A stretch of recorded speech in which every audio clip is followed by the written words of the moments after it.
ડીસાના ગ્રાહકને ક્લેમના ₹1.98 લાખ ચૂકવવા વીમા કંપનીને આદેશ. જાગૃત નાગરિક ગ્રાહક સુરક્ષા મંડળના પ્રયાસોથી વધુ એક ગ્રાહકને મળ્યો છે ન્યાય. વીમા કંપનીઓ અને વીમા પોલિસી લેતા સમયે તો ગ્રાહકને અનેક લાલચો આપે, પરંતુ જ્યારે વીમા ચૂકવવાનો વારો આવે ત્યારે અવનવા બહાના બતાવી વીમા ક્લેમના મંજૂર કરેલ અથવા તો અમુક જ રકમ ચૂકવે છે વીમા કંપનીની. આવી જ બેદરકારીનો ભોગ બનેલા ડીસાની મોઢેશ્વર સોસાયટીમાં રહેતા વિષ્ણુભાઈ મફતલાલ કિરીને જાગૃત નાગરિક ગ્રાહક સુરક્ષા મંડળના પ્રયાસોથી ન્યાય મળ્યો છે. ફરિયાદની વિગતો મુજબ વિષ્ણુભાઈએ પોતાના તેમજ પોતાના પરિવારના સભ્યોને આવરી લેતી મેડિક્લેમ વીમા પોલિસી નેશનલ ઇન્સ્યોરન્સ કંપની પાસેથી લીધી હતી. જે પોલિસી અમલમાં હતી તે દરમિયાન તેમના પત્નીને ઘૂંટણમાં તકલીફ હોય સારવાર પાછળ ₹2,98,994 નો ખર્ચ થતા તેઓએ વીમા કંપનીનો સંપર્ક કરી વીમા કંપનીના માગ્યા મુજબના તમામ દસ્તાવેજો સુપરત કરતા ₹2,98,994 નો વીમો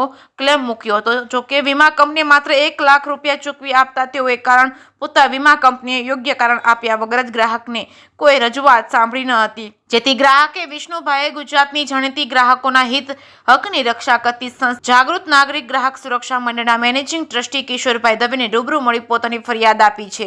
જેથી સંસ્થાના મંત્રી પ્રિતેશ શર્માએ બનાસકાંઠા જિલ્લા ગ્રાહક તકરાર નિવારણ કમિશનર સમક્ષ ફરિયાદ દાખલ કરતા બનાસકાંઠા જિલ્લા ગ્રાહક તકરાર નિવારણ કમિશનરના પ્રમુખ NP ચૌધરી તેમજ સભ્ય BJ આચાર્યની જ્યુરીએ પ્રિતેશ શર્માની દલીલોને માન્ય રાખી ગ્રાહકને લેવાના થતા કાયદેસરના નાણાં ₹1,98,994 9% વ્યાજ સાથે તેમજ માનસિક ત્રાસના મળીને ₹4,000 ચૂકવી આપવા વીમા કંપનીને હુકમ ફરમાવ્યો છે. આમ જાગૃત નાગરિક ગ્રાહક સુરક્ષા મંડળની કાર્યવાહીથી વધુ એક ગ્રાહકને ન્યાય મળવા પામ્યો છે. જે કેસની ગુજરાતી સાથે ભરત ઠક્કર, ડીસા.